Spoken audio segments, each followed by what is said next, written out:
Mesmo ameaçado e vítima de atentados, Cândido Figueiredo não recuou. Por mais de 20 anos, seguiu denunciando os criminosos que tomavam a fronteira entre o Brasil e o Paraguai. Só que a morte de um amigo jornalista mostrou que o perigo estava mais próximo do que ele imaginava. Durante os 20 anos que passou preso em casa, no Paraguai, Cândido aprendeu a lidar com a solidão. Eu tenho hoje consciência tranquila. Eu perdi minha liberdade há 25 anos lá. Eu nunca saí fora Saí só para trabalhar e olha aí, com forte custódia policial. O casal permaneceu na fronteira até o limite. Cuando las cosas estaban muy feas en Pedro Juan, yo le planteé a él salir de la ciudad. Él me dijo, no, yo quiero seguir, yo quiero terminar um ciclo.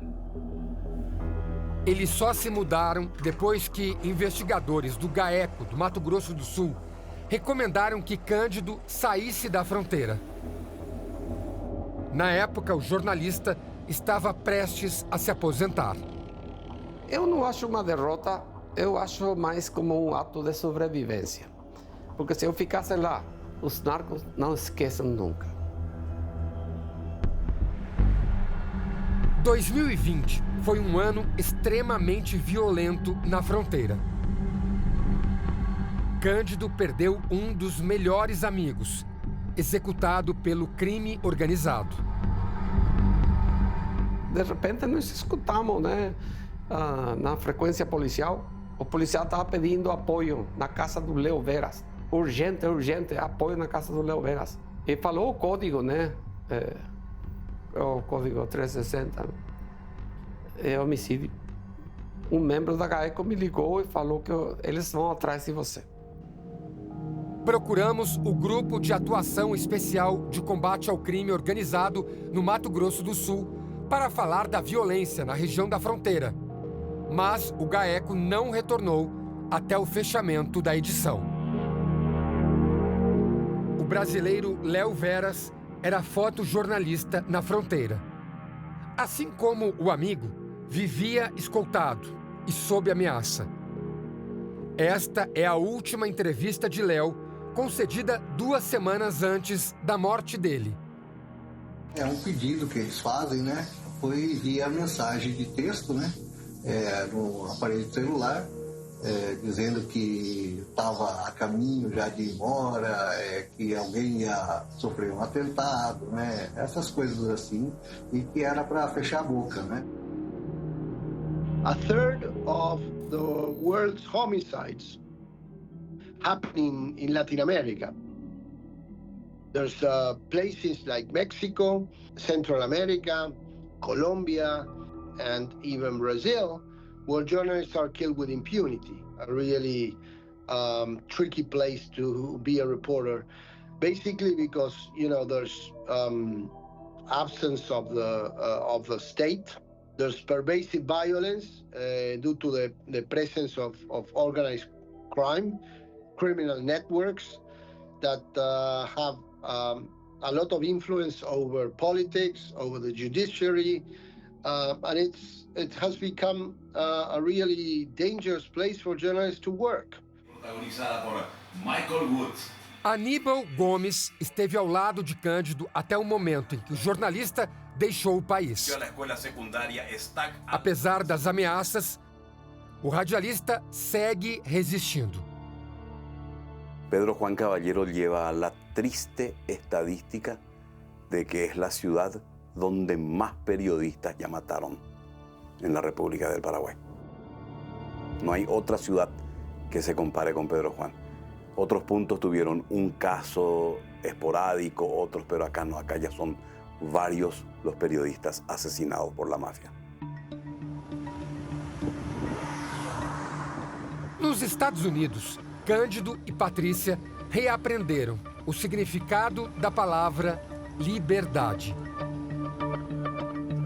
Algo tão cotidiano assim, né? Entrar numa loja, pegar um café, andar aqui na rua, né? Sem escolta, livremente. Qual é o sabor dessa nova vida, Cândido? É uma sensação de liberdade única, uma sensação única, porque a gente não estava acostumado a sair. Era muito difícil para mim. Aham. Parecia que eu estava caminhando nu na rua. A carreira no jornalismo segue fazendo parte da vida de Cândido, mas de outra forma. Ele dá aulas em uma universidade. Eu estou em contato com a juventude aqui que estão estudando e eu acho que eu estou inspirando eles, porque também eu dou aula de espanhol, mas eu conto a minha história para eles. Eu mostro vídeo para eles, tudo que é a minha história, e muitos deles ficaram inspirados. Com a ajuda de um advogado americano, o casal entrou há 4 anos com uma petição por um asilo político. Com esse documento, Patrícia e Cândido vão poder receber um green card, a licença para residir definitivamente no país. If your government can't do its job under international human rights and protect you because of who you are or what you believe or your religion or your race, right? We'll do it. Uma morte de uma pessoa é motivo para nós jornalistas gritar e denunciar. A liberdade de imprensa é uma questão de democracia. Não pode existir uma democracia sem uma liberdade de expressão. No quilombo baiano, a família ainda espera por respostas, mais de 1 ano depois da morte de mãe Bernadette e 7 anos após a execução de Binho. Eles alegaram que foi o tráfico de droga. Acho verdade, sim, que foram eles que entraram aqui e executaram. Agora você não tem a essência do caso. Meu pai foi assassinado a mando de grandes pessoas, pessoas poderosas. A gente entende a relação entre os 2 assassinatos, que começa com a impunidade no caso Binho do Quilombo. Em julho deste ano, a investigação do assassinato de Binho finalmente avançou, com a prisão dos suspeitos. O inquérito ainda está em aberto na Polícia Federal. As investigações continuam em andamento. A gente prefere manter o sigilo em relação aos nomes dos investigados, né? Porque pode comprometer a efetividade das investigações, quanto porque pode ser prematura a divulgação desses nomes. São algumas lacunas investigativas que ainda persistem nas apurações. As investigações seguem sendo realizadas. Já os criminosos envolvidos na morte de mãe Bernadette foram identificados. O Ministério Público denunciou 5 homens ligados a uma facção criminosa. Analisando os autos, de mais de 80 depoimentos, consegue concluir com muita tranquilidade que a mãe Bernadette morreu por causa do tráfico. Ela defendia o território contra muita ilegalidade.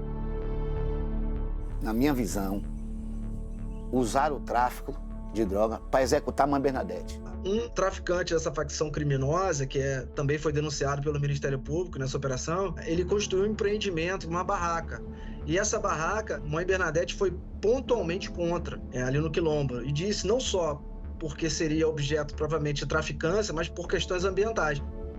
O cara só veio para fazer o serviço dele, matar mãe Bernadette, de forma torpe e cruel.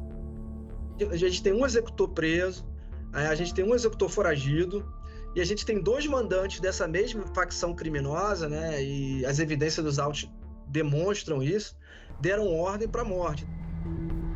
A Justiça da Bahia decidiu que 2 dos acusados que estão presos irão à júri popular. Sérgio Ferreira responde por articular o crime. Sérgio alega total inocência. Ele não teve nenhuma participação no crime.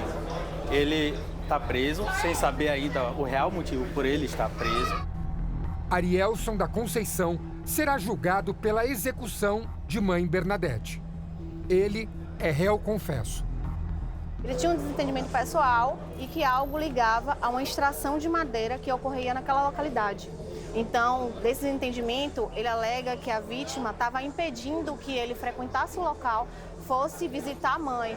E ele tinha a intenção apenas de dar um susto, mas como as coisas perderam totalmente o controle, acabou o homicídio dela. Não teria uma empresa por trás? Não. Ele confirmou hoje que a situação foi pessoal, entre os dois somente. Você quer dar um susto em alguém, você não ingressa na casa da pessoa pela porta dos fundos de capacete. Então, as provas são muito robustas. O Ministério Público também identificou 2 mandantes. Idney Carlos dos Santos de Jesus, mais conhecido como Café, foi preso recentemente. E Marílio dos Santos, o maquinista, está foragido. Ele liderava o tráfico de drogas no entorno do Quilombo e é integrante do Bando do Maluco, braço regional do PCC, o primeiro comando da capital. Ele não foi localizado, eu não tenho contato com ele, eu não sei declinar o paradeiro. Eu tenho contato sim com familiares que me contrataram para que eu possa demonstrar a inocência do réu Maurinho. Josevan Dionísio dos Santos, o BZ, também está foragido. Ele foi denunciado por ter participado da execução de Mãe Bernadette ao lado de Arielson. Jurandir acompanha de perto todas as etapas do processo. Eles foram com um propósito, executar Mãe Bernadette a mando de alguém. É uma cadeia de mandantes que está lá desde 2017. É mais do que natural que familiares enxerguem outras pessoas que eventualmente poderiam ter feito isso. Até porque, por ser uma liderança popular, que ela tenha muitas pessoas que se posicionam de forma antagônica a ela. A família entende que a violência na região aumentou depois da instalação de um presídio no território do Quilombo.